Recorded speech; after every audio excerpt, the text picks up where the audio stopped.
2018.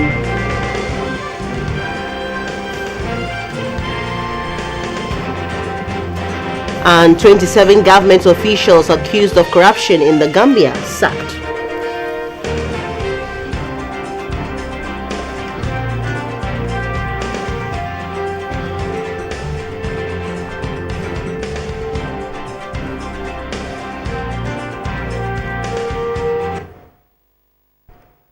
A very warm welcome to the studios of GBC24 and GTV here in the capital. This is News Hour and you're welcome. My name is Salike Wakola Chiapalu. And my name is Akpene Avo Ajaja. Robert Frimpomans is also here. He will do the sign language translation of the news. And now the details. The bodies of 9 persons who died in a stampede on Wednesday night at the Aswanse Community Center in Asokore, Mampong have been identified by their families. The dead, made up of 6 women and 3 men, were among a large number of Muslims attending an event at the community center as part of the Eid celebrations. 6 others who sustained injuries are still on admission at the Menchia Government Hospital in Kumasi. Eid al-Fitr officially ends the month-long Ramadan. The local event organizer, Dankasa Entertainment, put together a musical show at the Aswanse Community Center in Asokore, Mampong. Some eyewitnesses say one of the main attractions to the event was a musician popularly known as Fancy Gadam from Tamale in the northern region. Patrons of the event say the community center was full to capacity with very little space to maneuver. It is alleged that some patrons traveled from the northern region for the event. An eyewitness, Idris Abdullahi, said the stampede occurred just after the program officially closed and one young lady fell down.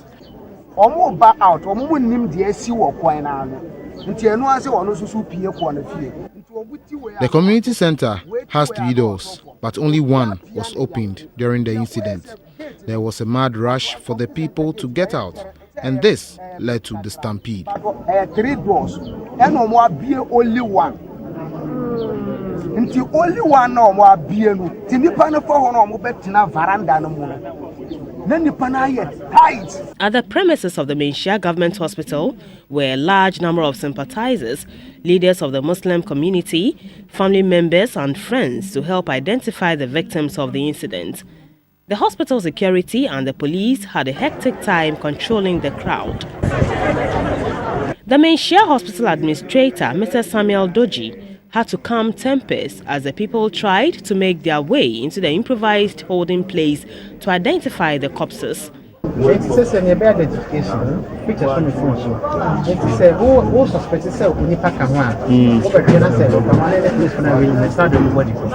The Asokore Mampong Municipal Chief Executive, Mr. Hamidan Nuruddin, described the incident as unfortunate.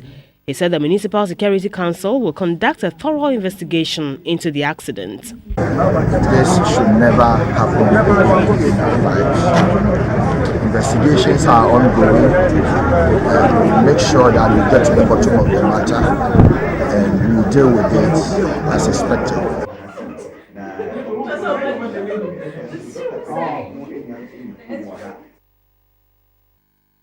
Now to politics. The presidential candidate for the New Patriotic Party, Nana Addo Dankwa Akufo-Addo, has entreated Ghanaians to support his party's one district, one factory policy. This, he says, will create employment opportunities. He made the call during his listening tour of the Eastern region. As custom demands, Nana Akufo-Addo and his team paid a courtesy call on the chief of Suhum, Asaberima Ayekofi.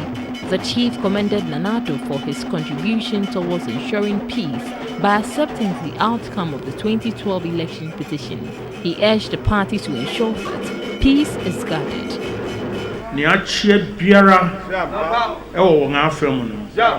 One can want to 2 years.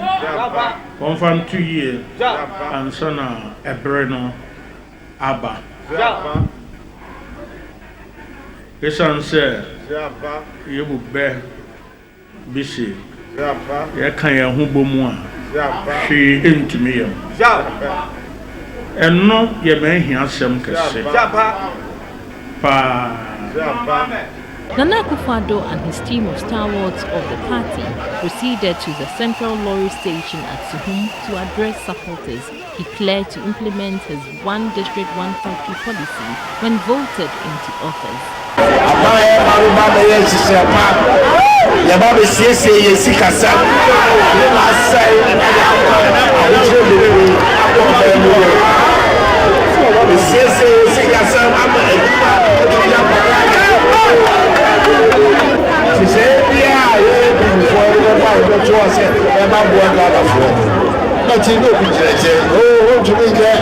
The MP for Suhum, Mr. Frederick Opariansan, asked the people to vote immense for the NPP to ensure job creation and prosperity. Nana Akufo-Addo also interacted with the people of Nampese in the Suhum constituency.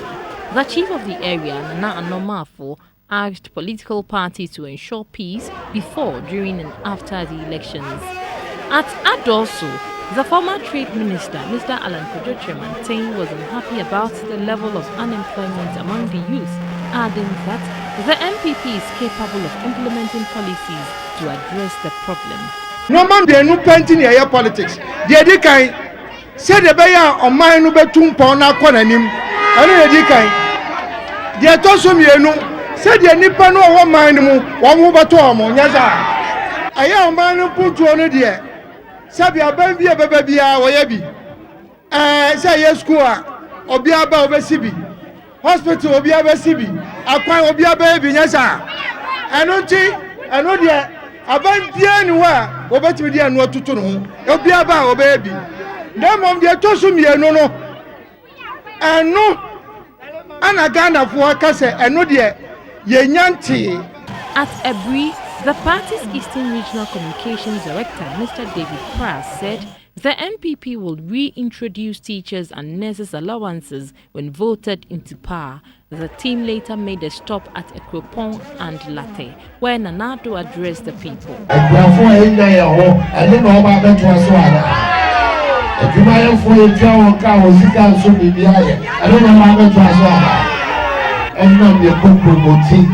In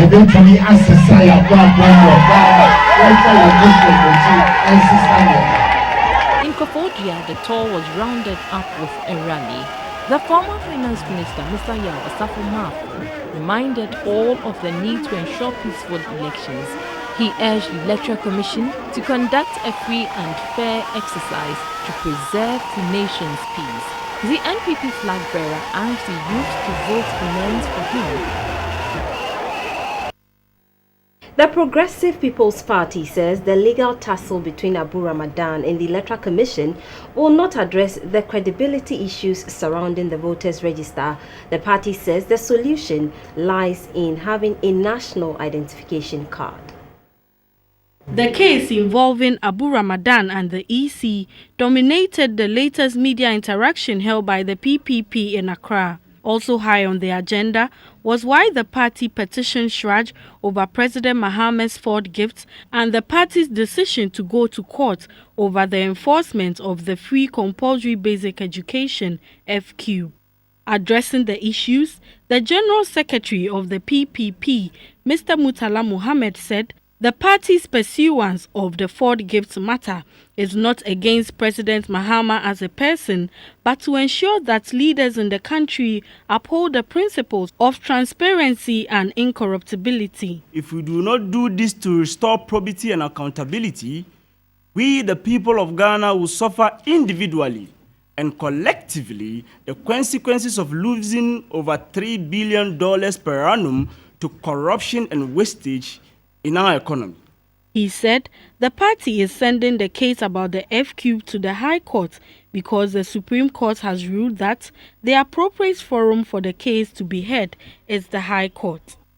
On the matter of Abu Ramadan and the Electoral Commission court case, the party held the view that call for a new voters register will not solve the problem. The Progressive People's Party believes the panacea to the problem of the voters register is to use the National Identification Authority to capture the data of each and every Ghanaian now and subsequently from birth. This will not only solve the problem with the voter register, but will also help synchronize all data collected from different organizations, such as SNIT, DVLA, NHIS, and other biometric data in the country. This will save Ghana a lot of money and will help the country collect taxes from citizens who are engaged in economic activities across the country. A delegation made up of 18 students and 5 teachers from the Milton Hersey School in Pennsylvania in the USA are visiting some cocoa growing areas in the country. The delegation has visited the Cocoa Research Institute in Tafo to see at first hand the process of producing chocolate and other cocoa products. The Hershey Company is the largest chocolate manufacturer in North America and buys its cocoa beans from Ghana. It was founded by Milton S. Hershey in 1894. Unable to have children of his own, Milton S. Hershey founded the Milton Hershey School in 1909 for orphans. Upon his wife's death, Milton S. Hershey donated all of their considerable wealth of around $60 million to the boarding school. To forge a closer bond with Ghana, Hershey, as a cocoa manufacturing company, decided to bring down some students from the U.S. to learn at first hand about the cocoa industry and operations of Cocoa Board at Achimtafo in the Eastern region. The executive director of Craig, Dr. Gilbert John Enim Kwapong, took the students round. The senior public affairs manager of Cocoa Board, Mr. Noake Amenya, said the visit was good since it gave the students first-hand knowledge of the workings of Craig. Cocoa Board has a relationship with them. We recall that some 2 years ago they sponsored a program called Cocoa Link in Ghana, where we are able to send important extension messages to farmers by their mobile phones. And they continue to do a number of things in Ghana to support children from deprived communities, particularly on the school feeding program. They are doing something there too. The senior director of the Milton Hershey School and leader of the delegation, Mr. Tim Wasilewski, was confident that the students now understand better steps taken by Cocoa Board to fight diseases against cocoa plants and the production of chocolate. For our students, the most beneficial thing is that they've understood how much hard work it takes to grow cocoa and produce a product. And that's something very important to us because this global education experience is helping to teach our students a work ethic and help to build their strength of character. The delegation also called on the Tafuhene, Osaberima Eduse Piazza, as his palace at Old Tafo. The chief was grateful for the visit and called for the collaboration between the school and Cocoa Board to be further enhanced in order to help transform the Tafo township. The Minister for Fisheries and Aquaculture Development, Madam Sherry Aite, has asked traditional leaders to allocate lands in their communities for fishing investments. This, she says, will ensure fish management and sustainability and make Ghana a net exporter of fish. Madam Sherry Aite made the appeal on a visit to a sanctuary aimed at assessing the level of fish production in the area. Ghana is ranked among the top 5 fish-consuming countries in the world. The annual demand for fish consumption is pegged at about 460,000 metric tons, but local production is 420,000 metric tons, a shortfall of 40,000 metric tons. Factors attributed to the shortfall are some illegal fishing practices such as pair trawling and light fishing, among others. To ensure that the trade imbalance in fish production is addressed to ensure sustainability, Fujian Fishing Industry, a Chinese company, has built a fish pond as Asuchari in the Shai-Osudoku district of the Greater Accra region, with a production capacity of 10,000 metric tons of tilapia every month for the local and international markets. The Minister for Fisheries and Aquaculture Development, Madam Sherry Aite, and some members of the Fisheries Commission were at the site to monitor production and ensure that best fish farming practices are adopted by the investors. She said the last decade has witnessed a number of companies going into fish farming, with tilapia topping the list due to its high demand. When we give you exemption, it means that you are bringing in direct capital inflow into our economy. So as they said, when the factory is completed, they'll be producing almost 40,000 metric tons. They will use parts for their fish farms, and the rest will be sold. So that brings the costs of fish feed, down, because people are using foreign exchange to import. So at least government will save almost 30% of foreign exchange. The minister was briefed on the company's expansion works, especially with its fingerling cages, which is expected to stock over 10,000 tilapia fingerlings for both the local and international markets. The chief of Asuchari, Nene Ablo, lauded the company's investment in the community. It's a very good one, and I take this as my social responsibilities. That as government going around looking for investors to come and invest in our area, I also give it a support to do what they are supposed to do to help the communities and create employment for our people. Fujian Fishing Industry is constructing a feed factory with a capacity of 400,000 metric tons of fish feed per annum. The feed factory is expected to start production in the next 4 months. The minister thanked traditional leaders of Asuchari for providing lands for the growing of maize for the feed mill. And I'll take you to the Puno-Hafo region, where a 68-kilometer road linking communities in the Brekum area to Sekwa in the Tyne district of the region is under construction. Work on the road has restarted after stalling for months due to lack of funds. This is the Brekum Sekwa and Soko Road. It is an alternative route for travelers from Tainso, Nyemesua, Etumfuoso, Chichere, Bedu, Sekwa and Insoko. Roads in these communities are in bad shape. Commuters are mostly farmers and traders. 4 years ago, the late president Atta Mills cut salt for construction works on the road to begin, but work stalled due to lack of funds and construction material. This rendered the road unmotorable. The chief executive of Adum Constructions, engineers contracted for the project, Mr. Joseph Adum, gave the assurance that work on the road will be completed on schedule. Within a month, we've been given up to 1.5 years to complete the roads, but we hope to complete it within 3 to 4 months. Within 3 to 4 months. Esuma Hinsai, a commercial driver who plies the route, explained the plight of commuters of the road.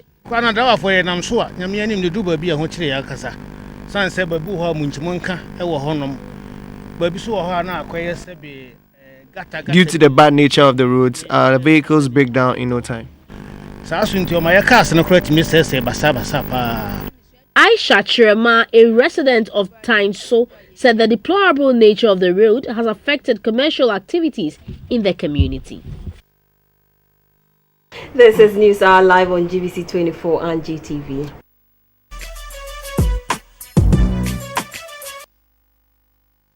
Hello again, my name is Morris Ogbete. Got latest from the world of business. Now, the Ministry of Petroleum and the Ghana National Petroleum Corporation say they are working hard to initiate the process for the exploration of oil onshore the Voltaian Basin.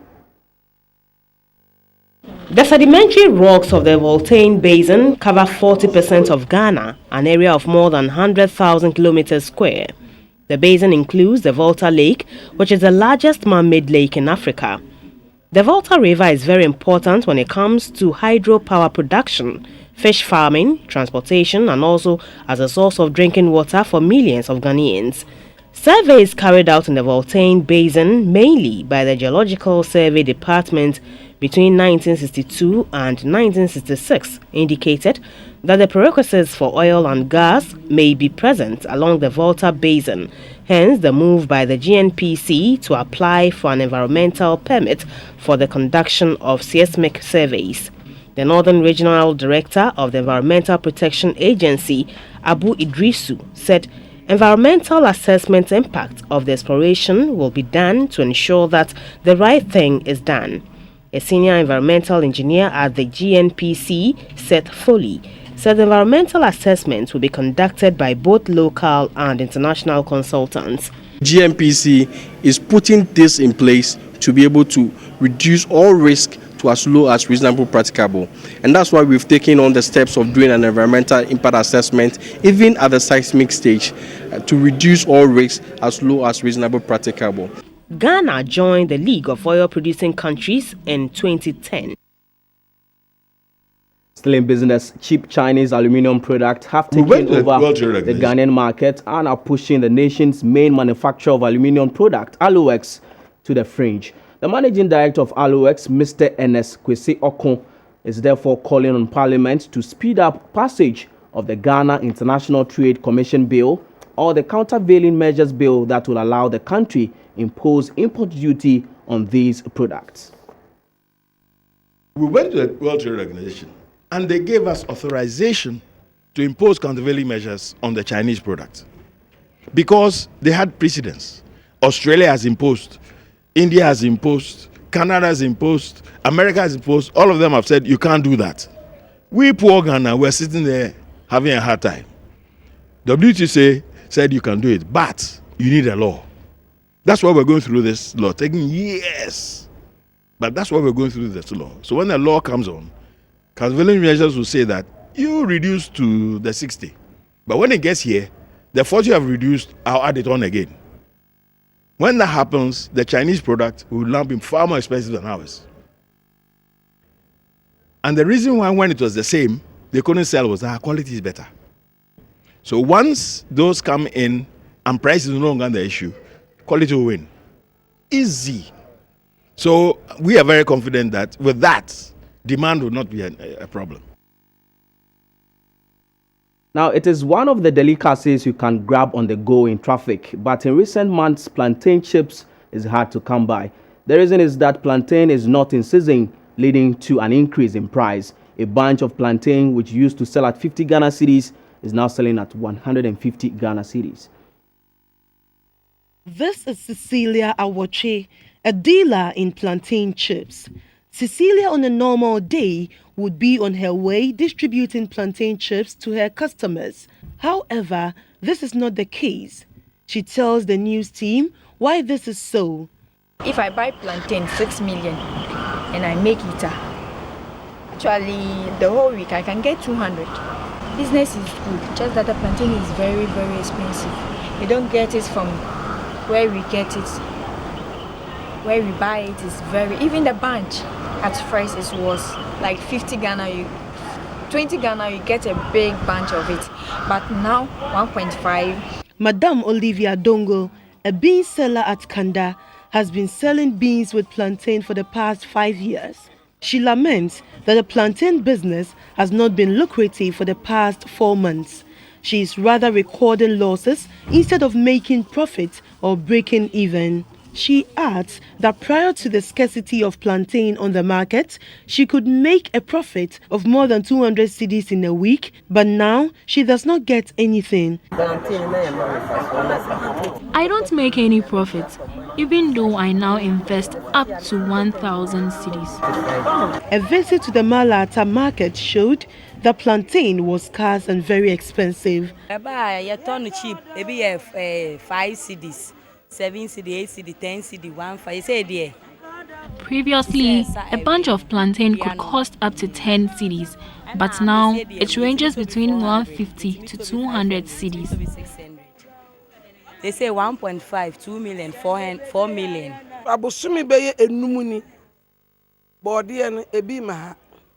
Kakrana yebenya no so a.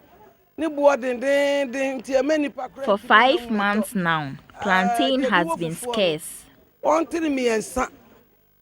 Any enum 200, me and 100.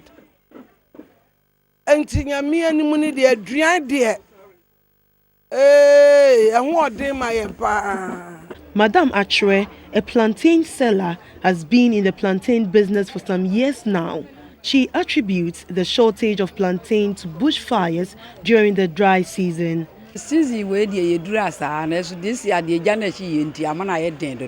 Plantain has been scarce this season due to the bushfires. Ernestina Yabua, a regular consumer of plantain with a family size of 4 people, said she now spends 15 cedis on plantain for fufu as against a former price of 5 cedis.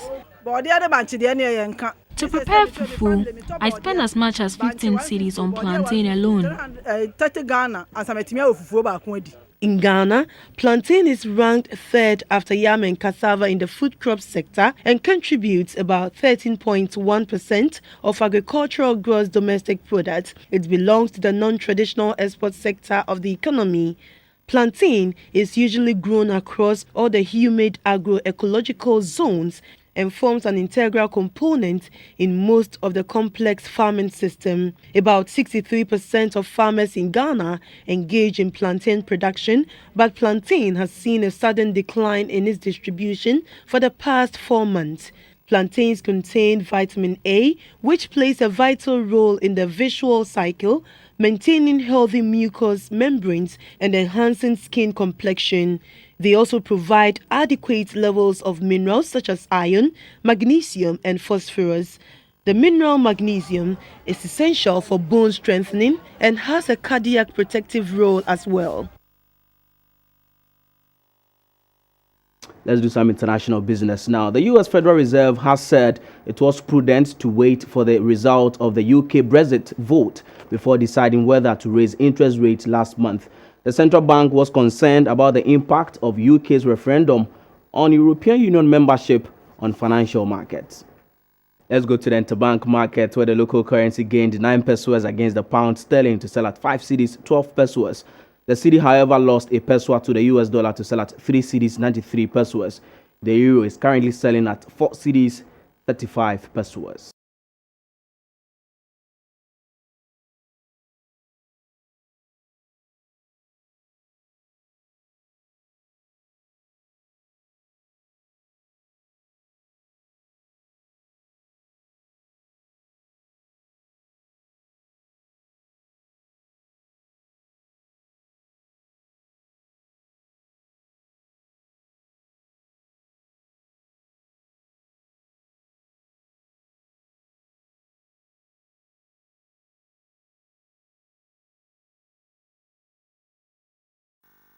We also bring you latest price of gold, cocoa, and oil on the international commodities market.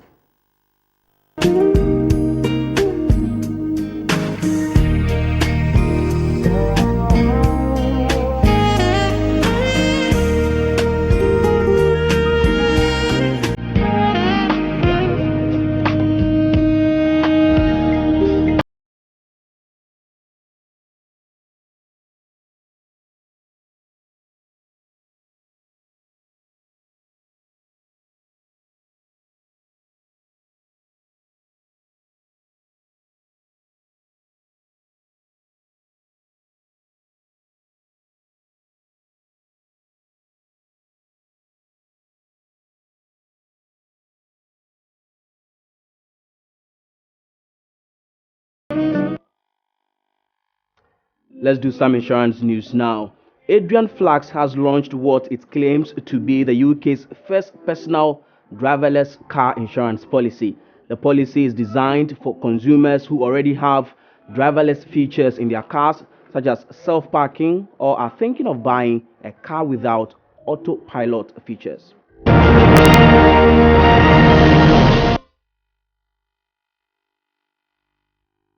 As news was brought to you by SIC Live. News Hour continues. Welcome back to News Hour in the health segment brought to you by FPAC. A research published in the Lancet journal suggests viral hepatitis is one of the leading killers across the globe, with a death toll that matches AIDS or tuberculosis. The report estimates that hepatitis infections and their complications led to a 1.45 meter deaths in 2013, despite the existence of vaccines and treatments.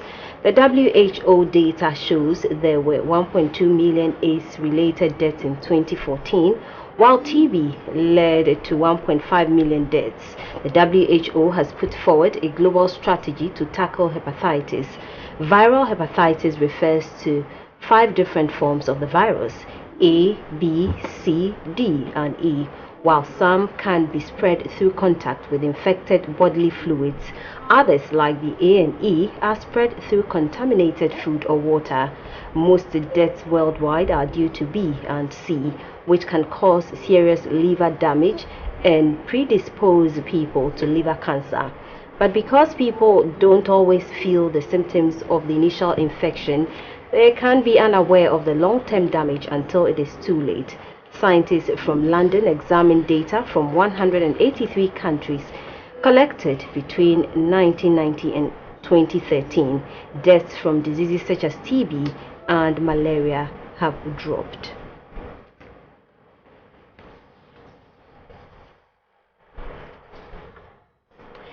Smoking cannabis affects the reward center in a user's brain.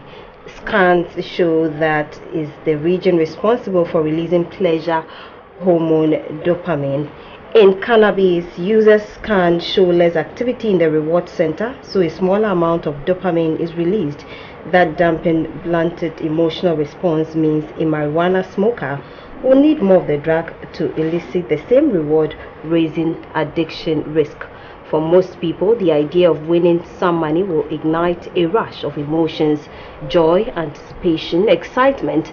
If you were to scan their brains at that very moment, you will see a surge of activity in the part of the brain that responds to rewards.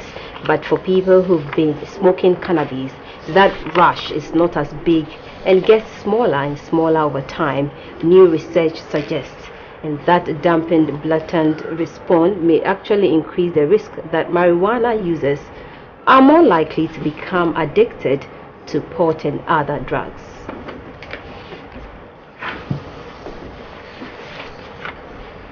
"29-year-old Nicholas Ofosohene has been diagnosed with kidney failure, and this has rendered him anemic and weak. His doctors at the renal dialysis unit of the Kolebu Teaching Hospital say he must undergo a kidney transplant at a cost of 60,000 Ghana cedis to save his life.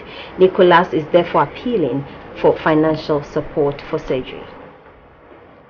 Kidney or renal failure, also called end-stage renal disease, is when kidneys fail to filter waste products from the blood. This means the kidneys are not functioning properly, necessitating dialysis or a kidney transplant. Nicholas was diagnosed with kidney failure 3 years ago and has been managing the condition with hemodialysis 3 times a week, as well as the needed medications. He bears a weekly 260 Ghana cedis cost per each dialysis session, but Nicholas requires a kidney transplant to save his life. Doctors say the transplant will cost 60,000 Ghana cedis.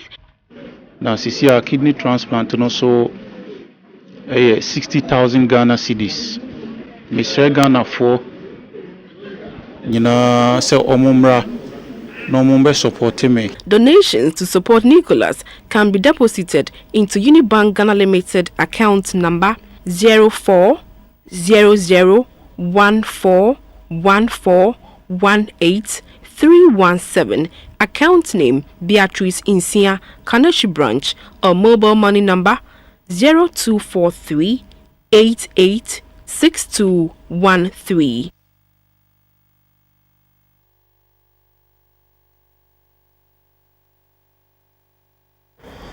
And that was Health, brought to you by FPAC.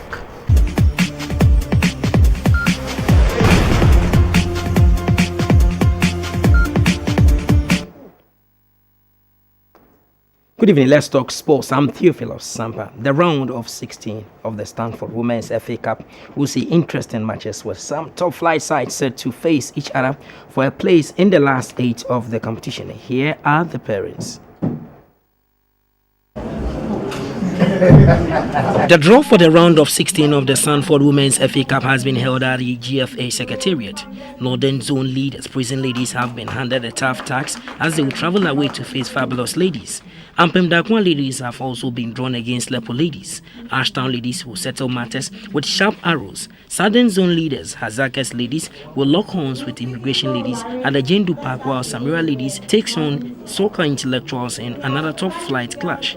Second tier sides Anglo ladies and Haar Sports ladies will battle for a place in the last 8 of the competition. Winners of this round of matches will face winners of the other matches in the same zone for a place in the next round of the competition. Here are the full fixtures for the Sanford FA Cup round of 16 matches. In the Northern Zone, Fabulous Ladies will play Prison Ladies, and Pim Dakwa takes on Lepo Ladies, Ashtown Ladies versus Sharp Arrows, and Real Upper Ladies versus Celebrants. In the Southern Zone, Value Girls will take on Police Ladies, Samurai Ladies then face Soccer Intellectuals, Hazakas Ladies battle Immigration Ladies, Anglo Ladies takes on Haar Sports. The round of 16 stage of the maiden edition of the competition will be played on July 23 and 24. The Ghana Football Association has congratulated the Black Wonders, the national deaf football team. The Black Wonders at the weekend won the 6th edition of the West Africa Deaf Football Tournament.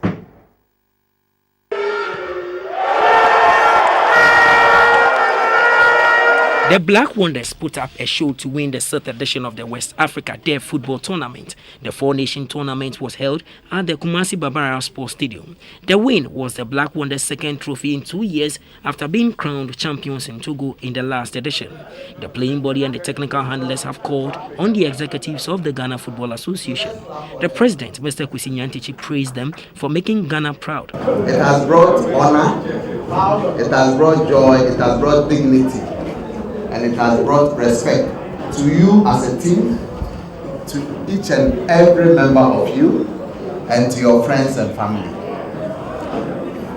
So we really cherish it, and we want to encourage you to continue to win these trophies for Ghana. The other side of it is that you have demonstrated that the fact that you are disabled does not make you unable to achieve something in life. So it should be an encouragement to all persons of one form of disability or the other, that your disability is not a disadvantage at all. You can still achieve something to bring joy, to bring smiles on the faces of our people. The coach of the side, Winfred Annan, called on corporate bodies to help finance the Black Wonders, even though the Ministry of Youth and Sports and the GFE had been supportive. In golf, Evergreen Mona Captain Maya Slamte and Peter Menyo are winners of the MTN Classic Golf competition at the Tema Country Golf Course. Mona returned a net score of 72, playing off handicap 10, whilst Amenyo playing off handicap 0, stood tallest in the men's division. The MTN Classic Golf competition took off at the Tema Country Golf Club. The event served as an avenue for socialization and networking for the over 90 golfers that battled for honors. The women's Group B category saw Gladys Awuni playing off handicap 31, beating second place Naomi Ado, handicap 33, by a single point, 73 to 74. Evergreen Mona Captain was the star on the greens in the women's Group A category. She returned a net score of 72, playing off handicap 10 to beat run-up Adelaide Owusu Japan of handicap 18 on count back, with Akuyaba taking third place on net 73. In men's Group B categorized within handicap 19 to 28, Chris Adu emerged the winner after returning 67 net of handicap 28. Joe Datsun returned a net of 70, playing of handicap 24 to take second place, and a former Minister of State, Felix Owusu Japan, finishing. Peter Amenyo playing of handicap 0 defeated Ekol Nyako on count back to clinch the ultimate after both golfers ended on net 68 in the men's Group A division. The Chief Marketing Officer of MTN, Asha Yakub Khan, expressed satisfaction at the turn of events.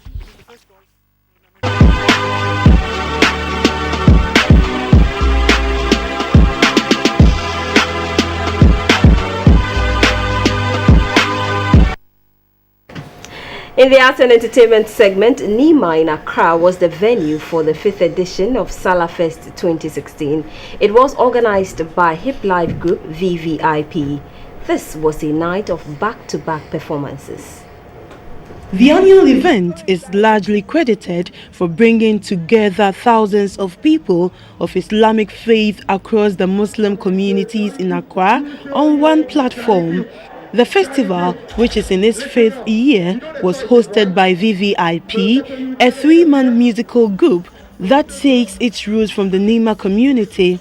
The streets of Nima were packed as they marched towards the event grounds at the center of the neighborhood. Many were excited to socialize at the end of the religious rite. Inshallah, we've completed the Ramadan. Alhamdulillah, we are celebrating. What I would urge all Muslims in Ghana here is we should celebrate it in peace, not in any problem. We shouldn't get ourselves in any problem. We are in an election year. What I would tell my Muslim brothers and sisters, they should not allow the politicians to use them as their weapon.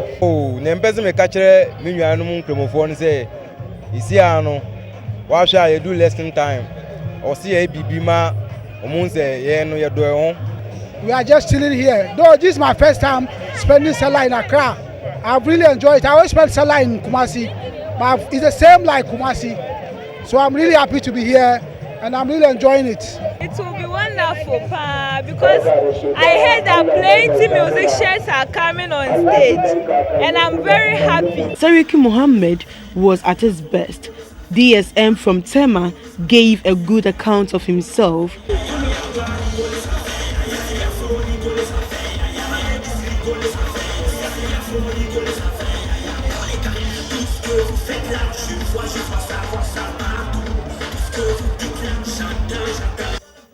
Other performances including Pele Bombo and Yao Stone from Nima, Sally Brown from Mamobi, De Cole from Kobo, Fishbone Cleo, Inkunya and Triangle thrilled the crowd with their performances.